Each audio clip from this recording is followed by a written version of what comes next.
হাসিনা সহ ৪৬ জনের বিরুদ্ধে রাষ্ট্রদ্রোহ মামলা। অন্তর্বর্তী সরকারের উৎখাতের ষড়যন্ত্রের অভিযোগে ক্ষমতাচ্যুত সাবেক প্রধানমন্ত্রী শেখ হাসিনা সহ ৪৬ জনের বিরুদ্ধে খুলনায় রাষ্ট্রদ্রোহের মামলা দায়ের করেছে পুলিশ। সোমবার খুলনায় সোনাডাঙ্গা থানায় মহানগর গোয়েন্দা পুলিশের এসআই বিধানচন্দ্র রায় বাদী হয়ে মামলাটি দায়ের করেন।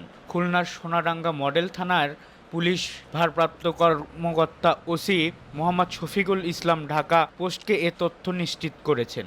মামলার অন্যতম আসামি হলেন খুলনা জেলার আওয়ামী লীগের সহসভাপতি অ্যাডভোকেট এম মুজিবুর রহমান, শেখ হাসিনার চাচাতো ভাই হেলাল উদ্দিন, শেখ সোহেল উদ্দিন জুয়েল, এম কামাল হোসেন, অ্যাডভোকেট পারভেজ আলম খান। এছাড়াও মামলায় আরও ৩০ জনকে অজ্ঞাত পরিচয়ে আসামি করা হয়েছে।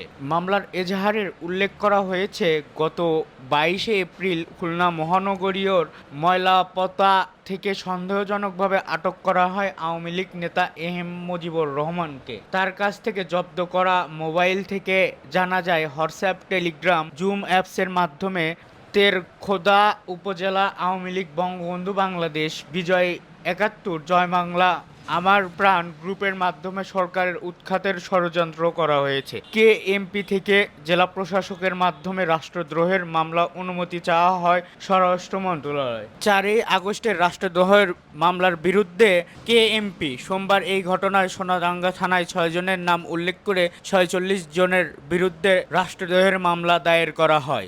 এতক্ষণ আমাদের সাথে থাকার জন্য ধন্যবাদ। পরবর্তী আপডেট পেতে আমাদের চ্যানেলটি সাবস্ক্রাইব করে পাশে থাকা বেল আইকনটি বাজিয়ে রাখুন।